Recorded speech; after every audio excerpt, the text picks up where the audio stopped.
let's start there. Sure. Yeah. So the shoppers, so they had a right to choose to accept or not to accept the the basket that they will receive. So what will happen if nobody is available? So nobody wants that basket. Is there any chance to do that? We take it back. Oh. They accept it. Kazinka accepts it. No, it's our it's our cost. Kazinka doesn't accept it back. We have been thinking about it a lot. We thought, okay, what will happen if the kid makes an order for 10 kilo of meat and we bring it? And they say like, I was kidding. What you can do? You cannot do much. But lucky we are, we don't have this kind of orders at all. This was a surprising. People take it very seriously before making a decision, and we like it. But of course, there are kind of situations when some old lady says, okay, the tomatoes which you brought me are a little bit less red than it appear on the picture because in my childhood I was eating the tomatoes and being reddish. So okay, we say, okay, we take it back, tomato, and change them. I should play at some point, if I'm allowed, I don't know, I should check with the lawyers actually. We have a lot of conversations recorded on a phone. People sometimes, interesting thing is that people call to our call center and treat us as some old people, I mean, they treat us as their kids. Like they call us and they start with some education process saying, hey, when you go to shop, try to look at the apples, they have to be in a round shape, and when you do this, okay. And my guys say, yes, of course, and they take a notes out of it. And we had an extreme case a couple of weeks ago. The lady, she's I guess ex-teacher, she was citing Bulgakov on the phone and sharing her ideas about the literature background of Russian literature, I mean, trying to express her feelings, how the education system is worsening in Uzbekistan, etc., and ordering some items and trying to tell that at the end of the day, because of all of this, don't be late. Okay. The conversation is about 20 minutes, but we cannot avoid it. So there is a pro and cons, and but one thing we know for sure that this lady will call back because she has somebody to speak to now, and she will order. That's what we know. I have a question to your answer. Like you said, you can get back the stuff to Kazinka, yes. But the payment you getting is cash or like pay me? We have both. Both, okay. Like in America, the stuff like if you paid, you paid. You cannot get back, and it doesn't matter you really take your stuff or not, or just don't answer the phone. The stuff that shopper bring it, he can take it by themselves or just throw it to garbage. But money, company takes the money. They take before the stuff is came to that place. And are you gonna do the same when you will be grow much more at the future time? Okay, small correction to what you're saying is that as far as I know, I'm a heavy shopper on Amazon myself. Amazon have an option to return products with no obligations. You can have a product be returned within 30 days with no explanation, saying like, I don't like it, as long as it's in the original package.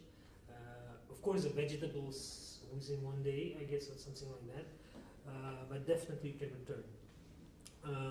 You're right, there is a peculiarity of situation in Uzbekistan that the online payment is not very well developed, and we heavily depend on a cash on delivery.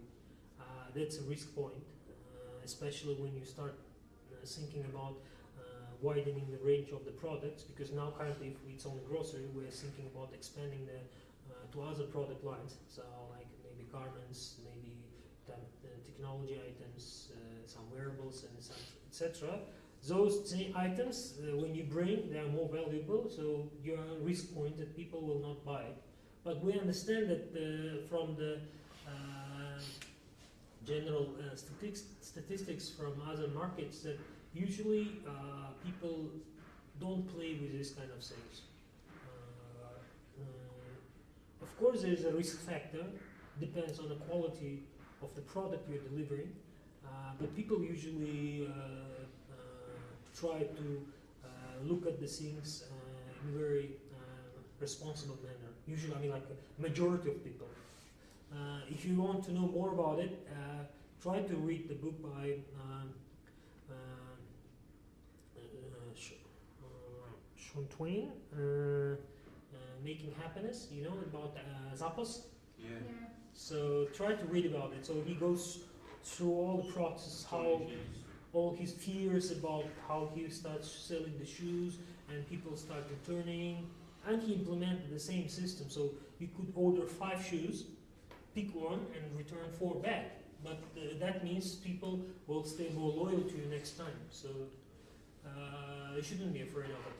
There is another brand also, Warby and Parker glasses. Yeah. You pick from 5 Yes, glasses. actually, you don't have to go that far. We have Bulaf Codes. They also provide like an option, bring you 10 items, and like just pick up the one. Yeah, see?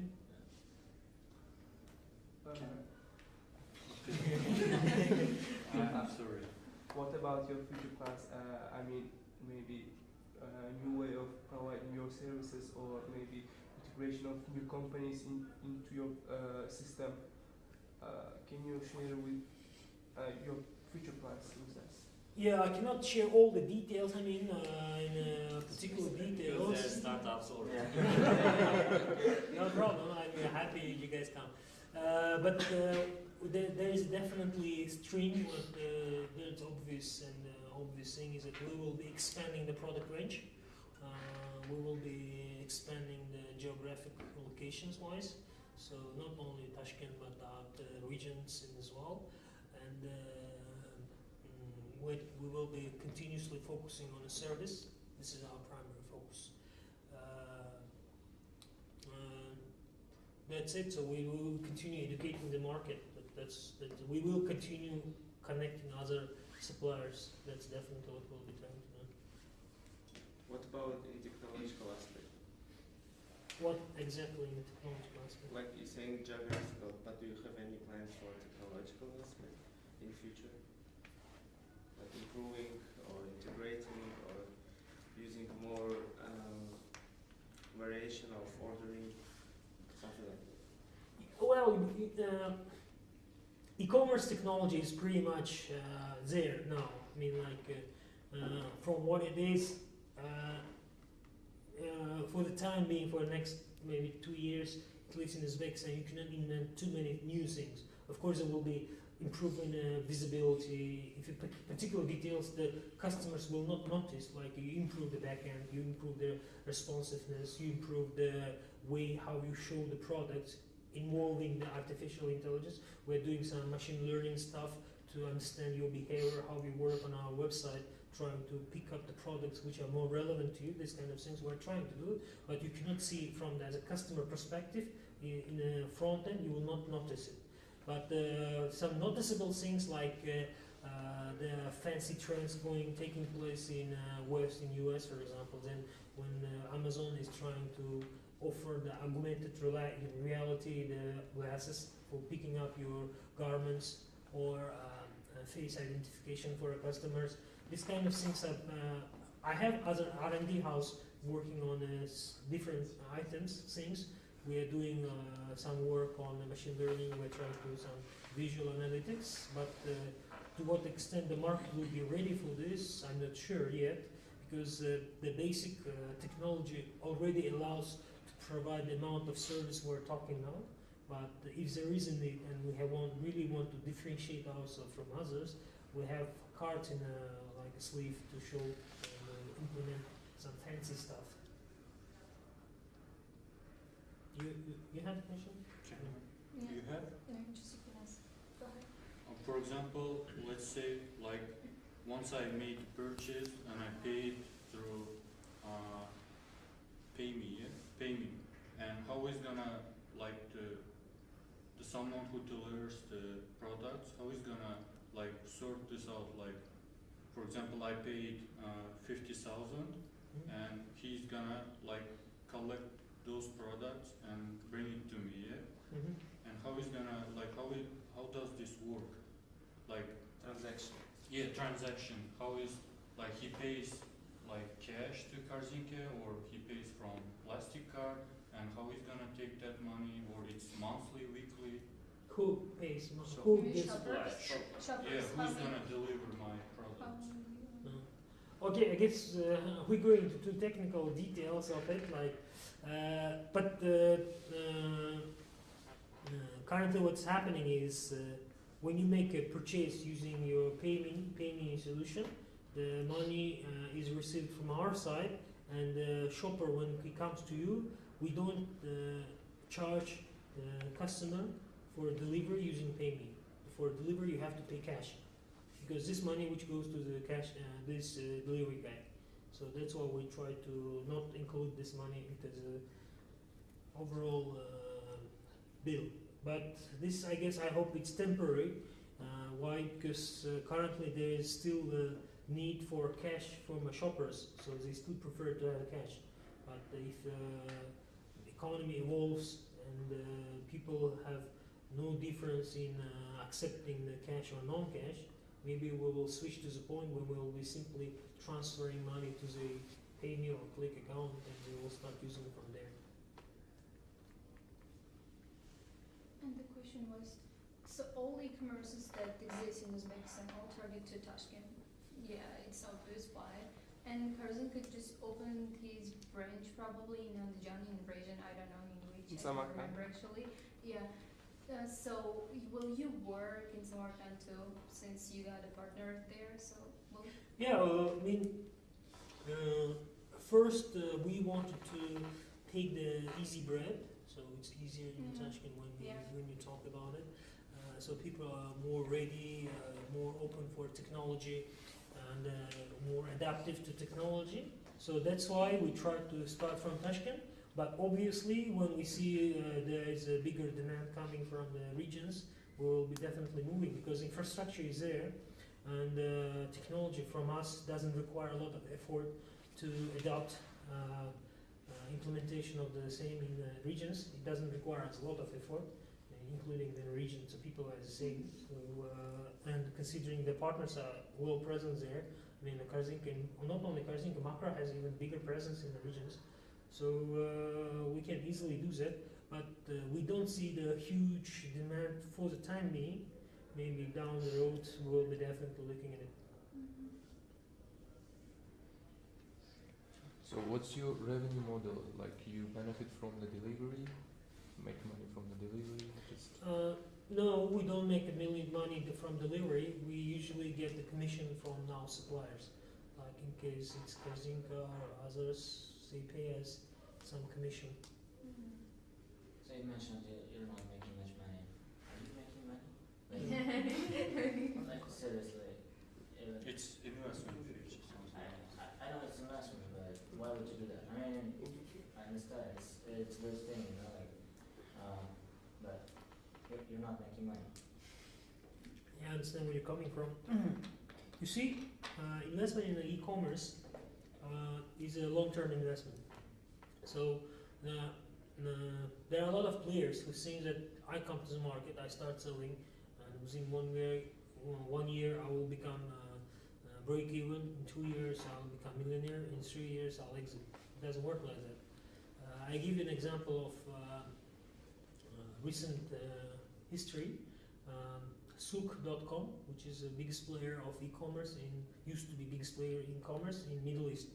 So they started from Dubai, they expanded to Saudi, Oman, Qatar, Egypt, all the neighboring countries. I mean, like in Middle East. It took them 7 years from day one to reach to the point they became like so big, and eventually they have been bought by Amazon. I mean, even when they have been bought by Amazon, they were not making money. They have been still losing. So if you consider from pure return on investment point, you shouldn't you shouldn't expect the e-commerce will be bringing huge return immediately as a margin. It's a very long-term project, long-term business, and only with strong stamina and deep pocket can afford it. And we're not making it because it's fun. We strongly believe it will be returned somehow when we either expand or we exit. So now you change your goal of the life. Like when you started business for first step, it was just to make money. Now you want to leave your name on the history of e-commerce. No, I wouldn't. I wouldn't say that.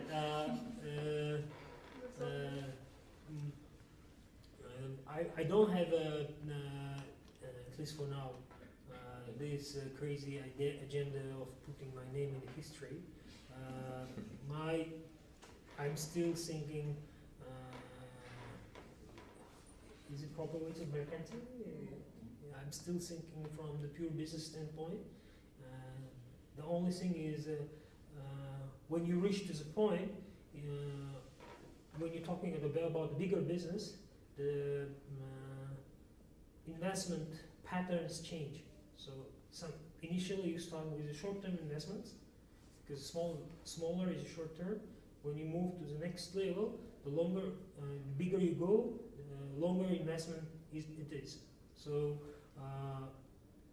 I definitely believe that this investment will return somehow, but it will not be immediately. It will be long-term. Yeah. So maybe that will cause to be put my name in some history, but I don't know. I have a question. Last time they argued with me, I said you have to do internal analysis, do strengths, weakness, opportunities. They all were there again. Nobody does that in the real world. Mm-hmm. Who told that? All of them. So what do you think? Does the real company do they do before entering or during? I don't know. Do they do this analysis? Is it You can put fail to all those who said no. See? Okay, you see, I mean, if you're serious about the business, you definitely have to do all the analysis of the market. It's impossible to do the job seriously if you don't analyze what you're trying to do. Simply buying, selling doesn't work nowadays. Like, unless you're a typical merchant in a bazaar. I mean, even they do some analytics. So, Word of mouth analytics. sorry? Word of mouth analytics. Yeah, but they have sometimes they have a quite well established analytical mindset. Usually, you will be surprised to what extent they deep thinking they are. Sometimes I had a couple of cases which struck me with a big surprise. I was talking to a seller of woods in a market, and Big market. yeah, it's a big market, and the seller of the wood said the price will fluctuate next 3 months. It was like several years ago, of course. Price of the wood will fluctuate sometimes in the future, in 3 months' time, because there is a flood in a certain area of Russia, and because of the supply chain of this wood to Uzbekistan might be distorted, and that might cause the delivery of the supplies to be delayed, that will cause the price of the wood to go up. And that's why he said, I'm starting to increase the price for my wood now, because I understand I better keep this stock not being sold. I understand I will not be selling now, but after some time when there is a bigger demand, I will do it better. So you see how far he's saying. So it's not, so any business has to do analytics, has to try to make but which tools you use, it all depends on the level of the education and level of the how deep you are going into the subject. Lucky you are if you understand what is SWOT analysis, if you can do it properly, even if it's even better. So if you do it properly and you do it better and you continuously watch it, it's only benefit. But I wouldn't say like you guys do everyday SWOT analysis thinking about it, nothing else. A lot of other things operationally you have to try to focus on. But strategically, that works. That helps. I mean, you should try to look at these things seriously. Coming back to the startup, our friend told, what would be your strength? The early entrance to the market? Or Well, what is early interest to the market? Arba is in the market for 3 years or 4 years? Arba? Yeah. More than 5 years. Oh, okay, it's about 5 years. Okay. Well, we officially started like 1 year ago. Volume-wise, we're bigger than they are. So, what you're talking about, the first mover advantage, I don't see it. So, as long as you are focused on a product, you know what you're doing, and you do it properly, and you have enough budget to move on, you can easily bypass anyone.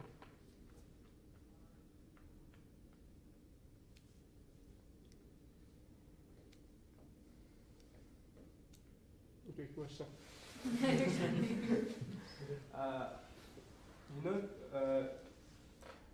Your system has 2 options: bringing delivery the products and deliver the food.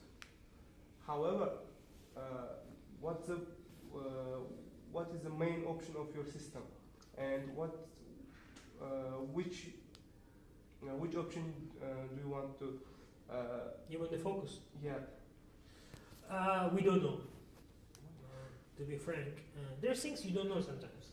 You just put it there, you try to focus and see what is the return there. We're trying to understand how to position these different segments which we have on our platform. Usually you don't have so many options with our time.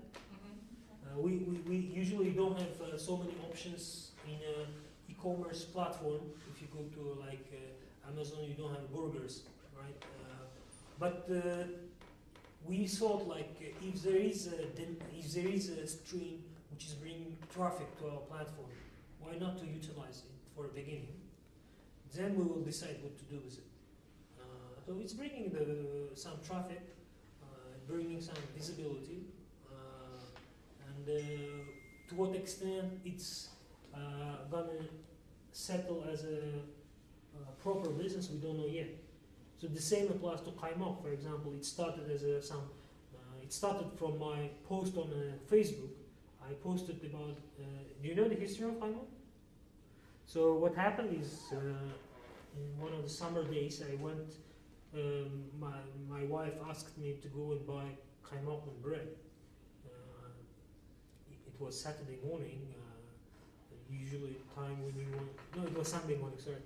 It's usually time when you go when you want to sleep and you don't want to be disturbed, but you have to go to pick up the proper Kaymok at 7 o'clock. But I failed to do this, so I went close to 8 and it was already out of stock, and I went to Makro. Makro opens at 8. I had to wait another 10-15 minutes before it opens. I went and bought something from shop, which I didn't want actually. Okay, whilst just waiting for Makro to open, I just posted on Facebook saying, like, hey, wouldn't it be a great idea if you order something in the morning and they deliver you hot bread with Kaymok? Huh? What do you think? And amazingly, so many people reacted to it, and the likes, shares, posts, etc., saying, hey, it would be great, I would love to go with that. Okay. So I said, okay, if by end of the day I receive 10 people saying I would love to try it, I will launch as a service. So end of the day I had 12 people saying I would love to try it. Next day we agreed with a supplier from Pokcha, and on Monday we launched the business. So like a delivery. So we picked up. It's not about the product itself, as we realized afterwards. It's about more feelings. So everybody,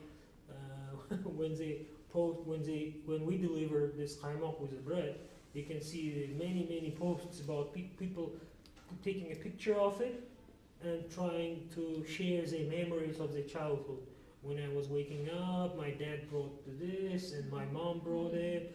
I like the smell of this because it reminds me childhood. It was, you see, we have been materializing the memories and trying to deliver something people had positive feelings about.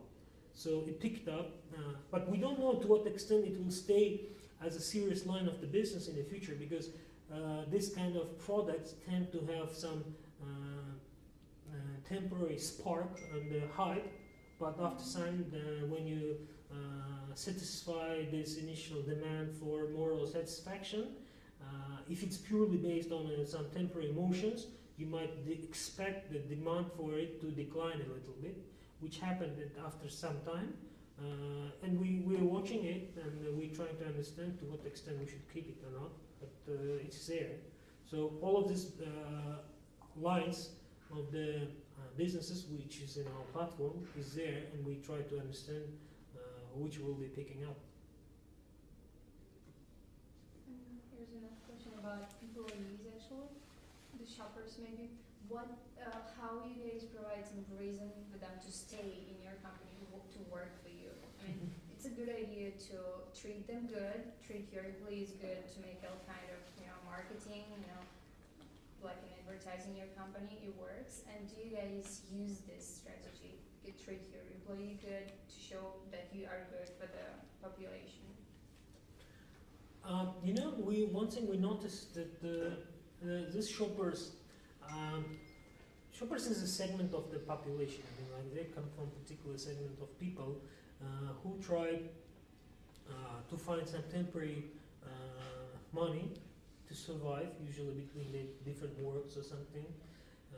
Very often they start with it, but once they start working with us, they see there is something stable coming. It's not like taxi driving. You go on a street, you try to find a client, and if it works, it works. If it doesn't work. With us, they see stable flow of orders coming, and they start after some time looking at it as a proper work. And we usually want to create a healthy environment between those people. My guys are doing a great job about it. He knows of it. He's a head of operations, and he's doing a great job in it. So he's trying to meet with them almost every day. They have a small group of chats. They chat about the problems. They try to treat them properly. And we try to empower them. For example, the one guy who started as a delivery shopper, he had an old Moskvich from his father, and he wanted to make some temporary money because he failed to enter the university. He started with it because he couldn't go in taxi, because you don't stop a Moskvich on the street, right? You say, hey, get out, I want to go to at least next year, right? So it was a good start for him, because when you receive a delivery, you don't care whether it comes on a Moskvich or it comes on a Lexus. Yeah. You don't see the car, you look at the quality of the delivery. We noticed that this guy is very bright actually, because anytime he does something, he reports that he done it properly, and he asks, can I improve something so next time it delivers better, because he feels that he has devoted, because otherwise if you lose it, it's not easy for him to find something else. This was probably one of the reasons. So he was outperforming others. And we spot the guy, and we gave him another extra task, saying, hey, why don't you take care of these 5 other shoppers in the same region? So you kind of work as a supervisor, you take care of their work, come to work on a proper time, etc. And we tried to empower him with this. It worked, so he did that part of the job as well. And when we noticed that he speaks very well, I mean, like he's bilingual, Russian and Uzbek, fluent. And we asked him, hey, why don't you come sometime for night shifts to our call center? Because during daytime we have a couple of girls, and the evenings they usually cannot stay, so basically we need a couple of guys to help. And he started joining for these shifts. And we noticed that he's quite smart in answering the phones, and he started doing some great job there as well. And eventually we moved him from call center operator to chief of call center, and now he's outperforming that as well. He's moving to business analytics because we noticed that he has a very sharp and analytical mindset, because anytime he was receiving the calls and he was trying to accumulate the data and trying to look into the patterns of the requests, he has a clear mind in training saying this type of calls increased, the reason is this, and this kind of relationship analysis he was trying to do it himself, and really liked that. And he's head of call center for the time being, part of marketing team, and very well positioned to move forward to the next level of a business analytics. So he has no education, no university degree, but I bet that if I hire someone from any university now, if we put them together, he on a job I'm requesting, he will definitely outperform. These kind of things, and we definitely look into the ranking of the shoppers. We try to encourage them to stay as a family, so they like it, and they bring their friends. Their friends bring in relatives, friends, etc., etc. So it's building up as a very tight and a very kind of well-structured family. Like network. Yeah, it's kind of network.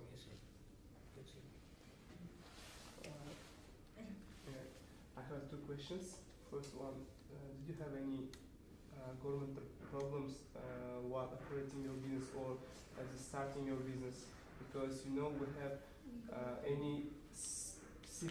have not any specific laws according to the e-commerce. And the second question was, why do you use any outsourcing companies like outsourcing taxi companies or something like this? Okay, talking about problems, thanks God we didn't have any yet. I hope we will not have. But you're right. There are many things to be done in terms of the legislation in e-commerce. I have initiated discussions regarding the taxation of the e-commerce. Do you know that the highest possible tax for entity in Uzbekistan is 33%, and we are paying 33% because we are e-commerce, which is ridiculous, because one side you have a president and the whole government talking about they want to improve the technology, push the innovation, push the youngs, etc., entrepreneurship, and they have tax of 33%. So I put this on a post in a Facebook. It picked up very quickly, and on a wave of this, there was a huge movement taking place, and all the guys coming from all the IT industry, like e-commerce.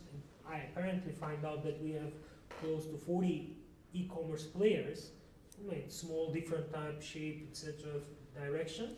They came all together. There is one guy who is really enthusiastic to bring them together, and they form it now. They're trying to form the association of the e-commerce players. With this association, we are initiating the request to the government to lower the tax and include the e-commerce into the part of the Ulughdek Innovation Center, which gives us a tax holiday for till 2050 or whatever it is. So this tax holiday benefit, because it's happening in our neighboring countries.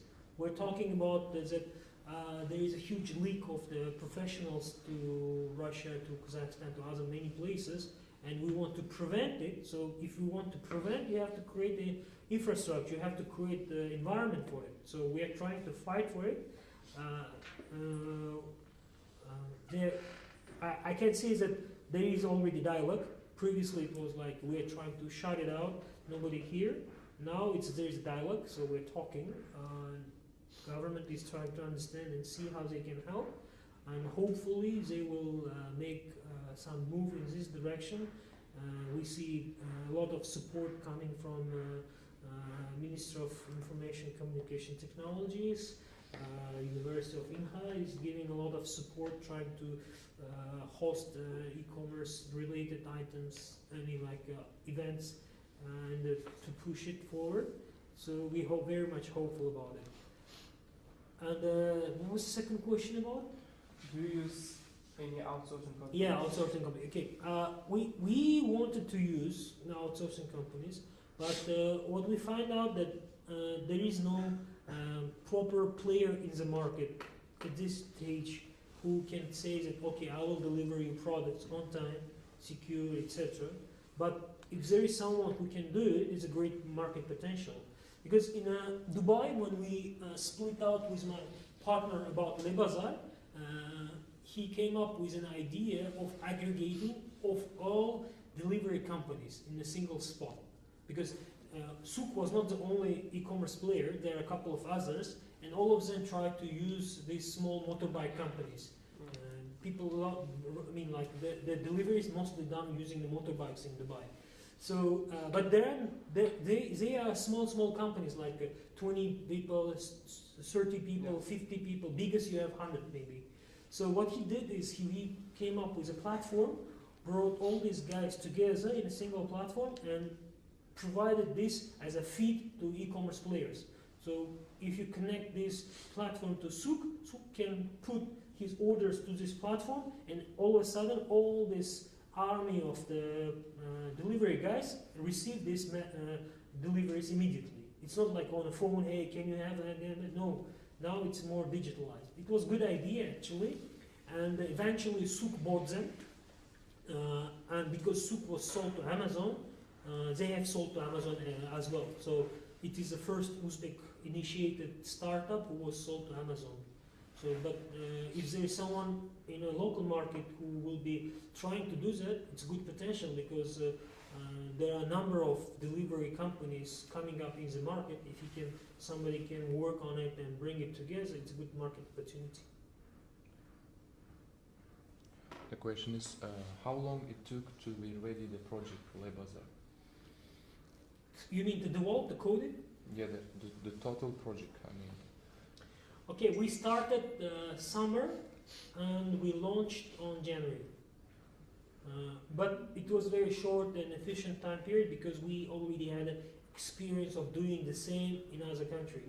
So we knew the business logic, we knew what to be done. We simply told actually we tried to use this old platform, but when we looked at it after 2 years, everything looks like older. You say, okay, can I do it better? Yeah, you can. But I'm sure you guys, when you talk to programmers, when you fire a bunch of them and you bring the... I'm sorry.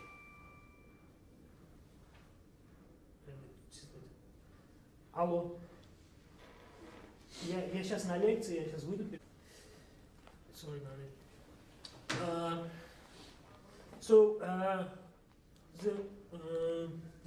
When you have a new bunch of programmers, they hate to continue whatever was done before. They say, oh, it's rubbish, I can do it 10 times better. But usually they don't. They say it's that. So we started from scratch, and it took us 4 or 5 months to develop from scratch and to bring to the label. We say, okay, we can launch it.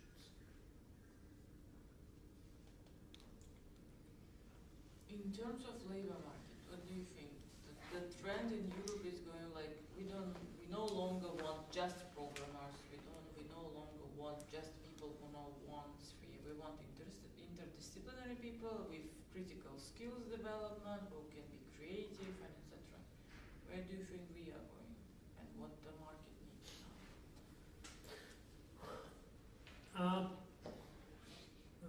2 days ago, I was reading the report about how the Google changed recently its hiring strategy.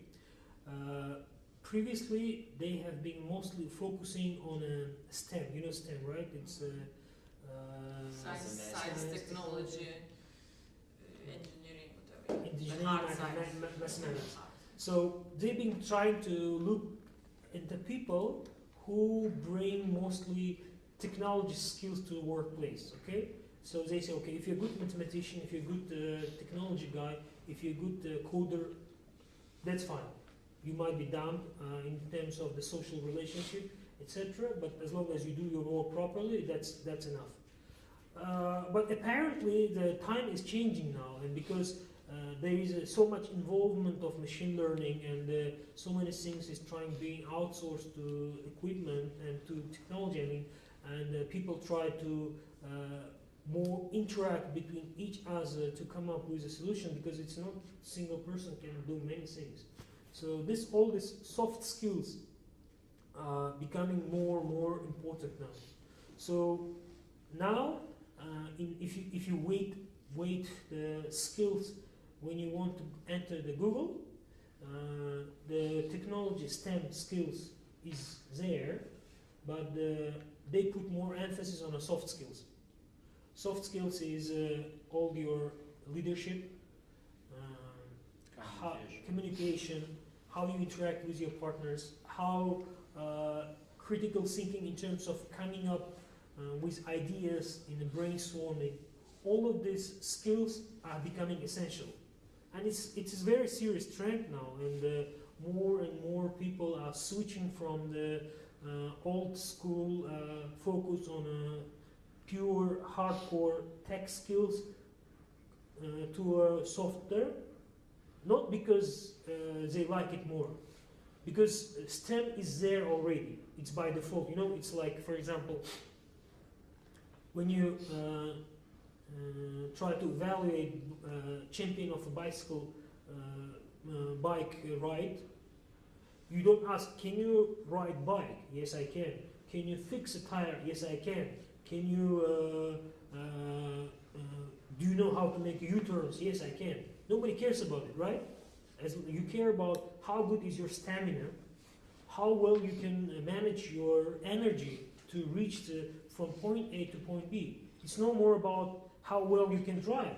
It's about how you manage your energy, how you try to strategize your winning technology. So that's kind of soft skills prevail in terms of winning now, because all this tech is already by default is there. So if I can ask, if you could answer that.